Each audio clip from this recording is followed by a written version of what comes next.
So we'll move on to the next speaker. So your questions that you have based on Dr. Vanya's presentation, please put them under the chat. It might be not a question, specific question, it might be just a comment. You can put it also, and at the end we will address them all, or some if they are too much. So it's my honor also to introduce Miss Judith. I am allowed not to pronounce the surname, not to be mistaken. Miss Judith is a passionate advocate for intergenerational relationships. She's a co-founder of the Apples and Honey Nightingale, the first co-located intergenerational nursery and a care home in the UK, with a focus on daily, mutually beneficial engagements. In 2023, Judith opened AGEism Education and Training, which specializes in designing and delivering accredited training in intergenerational practice. She was awarded in 2010 for services for early years education and the Microsoft Intergenerational Ambassador Award, second edition, in this same year, 2024. So, Ms. Judith, the floor is yours. It will be very interesting now to see, to move forward to the different concepts. Thank you very much. Thank you for the introduction, and thank you very much for inviting me to share our practice. It's something that I love doing. But I want to just emphasize, it isn't just a feel-good factor, even though I hope the images I show you will be feel-good. It actually is the important element of actually sharing this practice and actually helping it to be replicated in an appropriate way and a suitable way for other organizations across the age groups.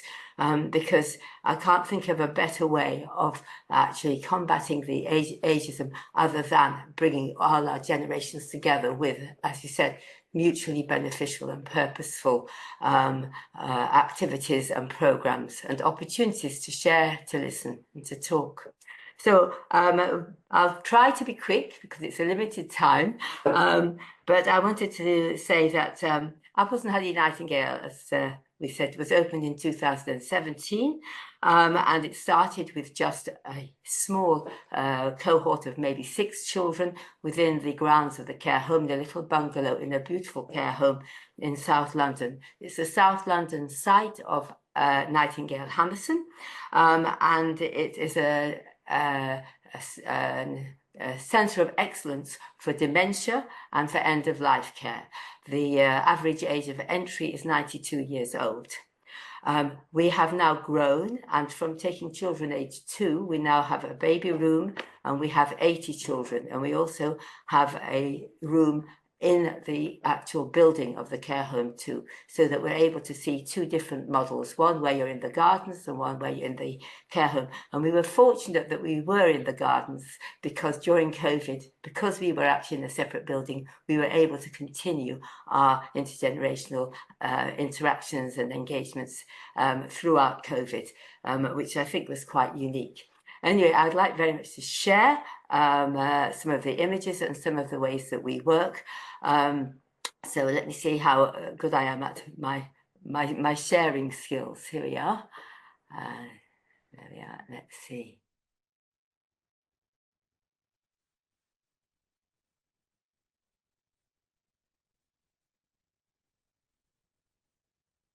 There we are. Thank you. So the most universally used definition of intergenerational practice is here it was written by the Beth Johnson Foundation by Alan Hatton-Yeo, and seems to be the one that I have seen most often used. And it says that intergenerational practice aims to bring people together in purposeful, mutually beneficial activities which promote greater understanding and respect between generations and contributes to building more cohesive communities. Intergenerational practice is inclusive, building on the positive resources that the young and old have to offer each other and those around them. And what I love about this picture is the fact that you have one of our grand friends in the care home, we have a baby, and we have a member of the care staff whose joy is also there. So it's bringing not just 2 generations, it's actually bringing 3 generations together. And the eye contact is something that I find very, very moving. So who benefits? Well, everybody involved will benefit. The children will benefit.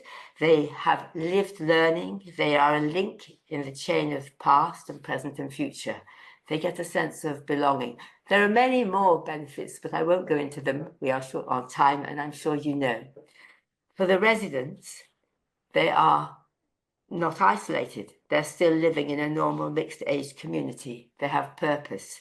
And also going back, the children's families are also benefiting a lot, because their children, many of the families do not live near an extended family because they've had to relocate for work, or they may be international, and they have the chance to actually have those extended family relationships as well, because they become involved, coming into a care home, collecting their children, being part of it, being invited there. The residents' families and loved ones, it's very important for those families to know that their loved ones actually are having constant stimulation. We have a lot of families or daughters, sons, relatives who come and they specifically choose to visit on the day when the intergenerational program is happening, because that is a chance for them to actually do something together. They have something to talk about, and they can see that instead of that horrible expression, putting your loved one into a care home, they're actually giving their loved ones the opportunities to have more stimulated activities, to be part of the community and to have new purpose.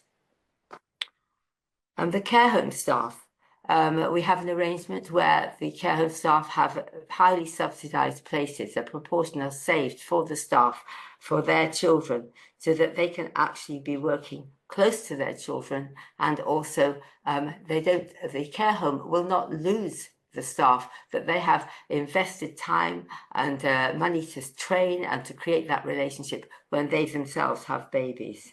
So again, the care home is benefiting very much.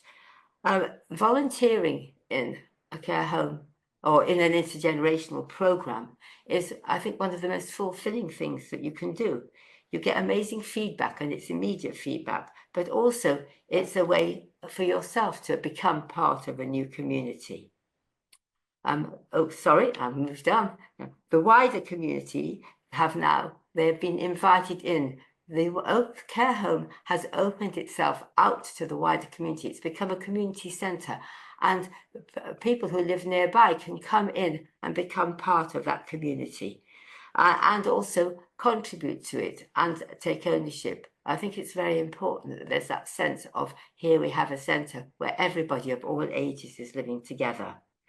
In fact, basically, everybody is benefiting. But we talk about it being mutually beneficial. And you can see that the kind of activities I'm going to demonstrate in the video you're going to see are going to be of equal value to everybody on both the age groups here. In England, we have a statutory guidance of what we have to cover, what we have to impart to the children to prepare them for learning in later life.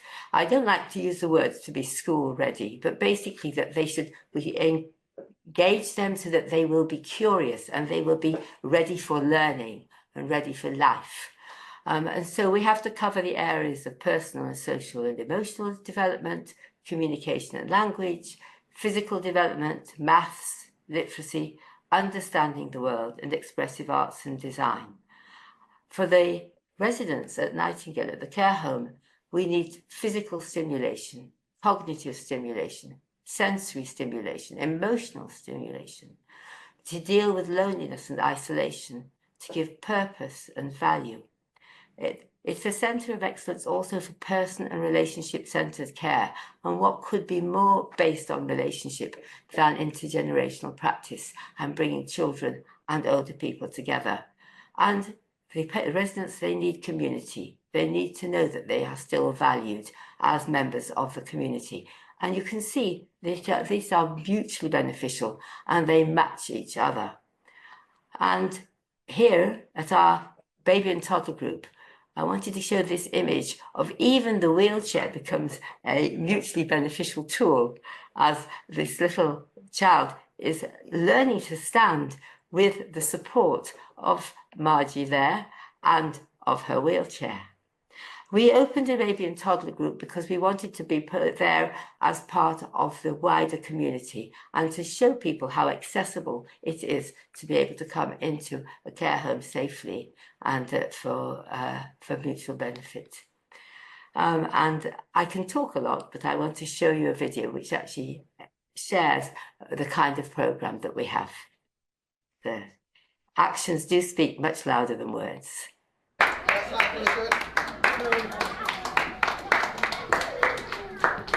Hello, everybody. Very nice to see you. Hello. Hello. Evenu shalom alechem. Evenu shalom alechem.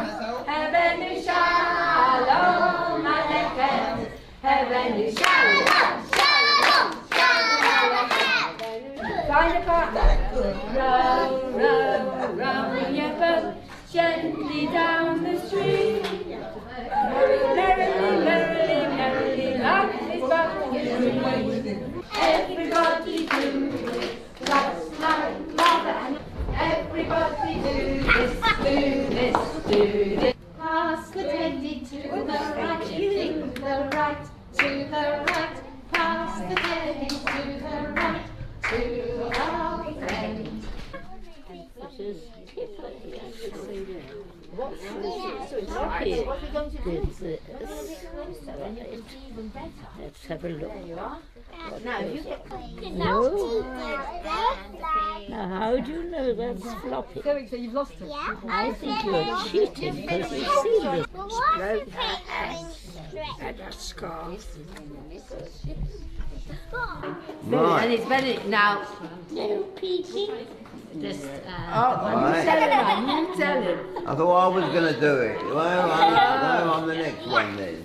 I don't know what this is. I don't know, I don't even know what the colour is. Oh, green, right, we've got a green one now. Now it's your Now, right, you see, I'm ahead of you. Nelly the elephant packed her trunk and said goodbye to the circus. Off she went to the trunk. Them open, shut them open, lay them in your lap. Roll them, roll them, roll them, roll them, roll them up like this. Whoa, is that for David to help? Thank you. A jumbo jet, helicopter, helicopter, and a jumbo jet, a jumbo jet.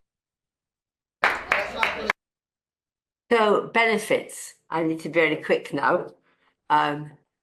Sharing the site means that we have financial benefits of shared costs, no travel, no increased staffing, though we do use a lot of volunteers.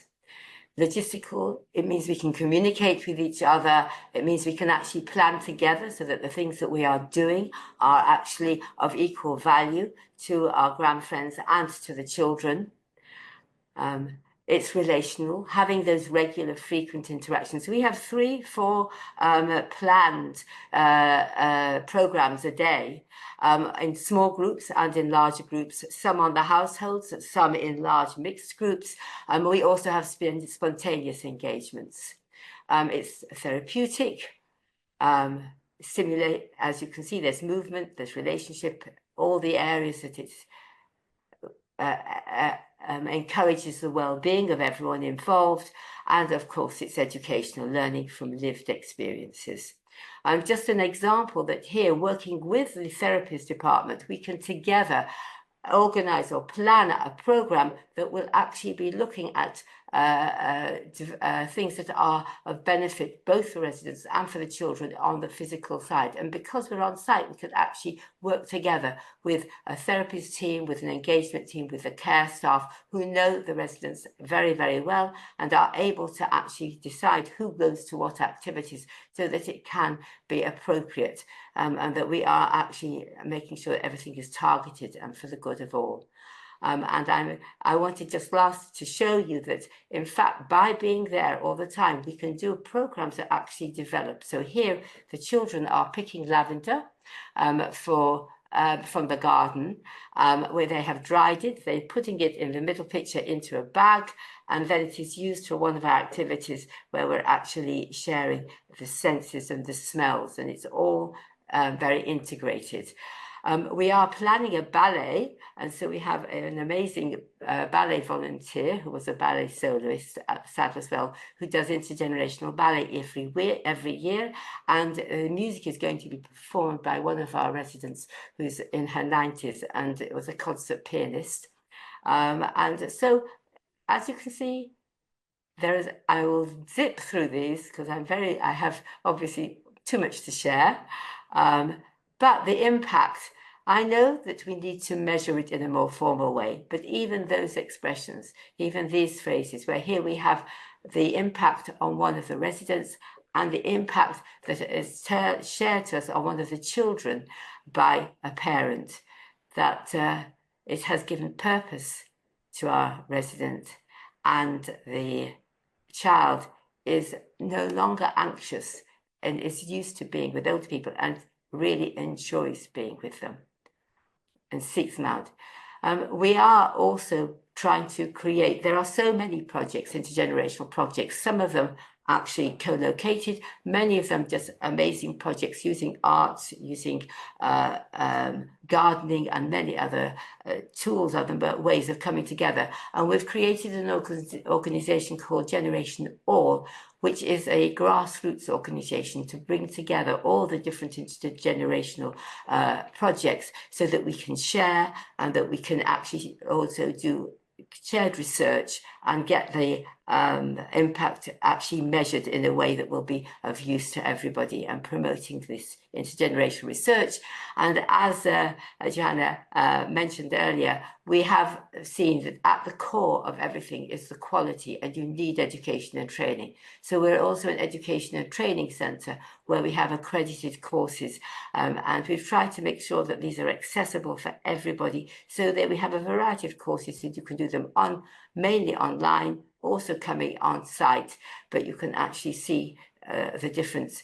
And so that if you can come one day, then that was for the course we'll create for you. If you want to do it weekly in short bursts, then that's the course we've created for you. And we've also now had our first immersive experience where you can come and actually have a residential school and live in the care home, meeting everyone involved and taking part in the programs, in workshops, and having expert speakers and networking. And here, this is the result, that in 8 years, we have the baby that meets her grandfriend, and 8 years later, they're still smiling at each other.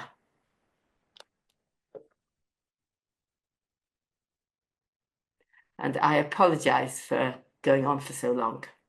No worries, Judith. Thank you so much for this presentation and for closing up with this picture, which also shows what we have been discussing in terms of the continuity and the sustainability for the outcomes. So again, I'm asking you to leave your comments or questions in the chat, and we will address them at the end. I have been following a lot with what Judith just spoken, as I am taking part in one of the courses. Well, I've taken more than one, but I'm following just because and also I've been seeing some of the comments on the chat, and also Vanya was presenting that there are a lot of intergenerational interventions, but maybe we are not so much into, is it intergenerational, is it not? And also it's good to hear from people that are already using it in the practice. So thank you a lot, Judith.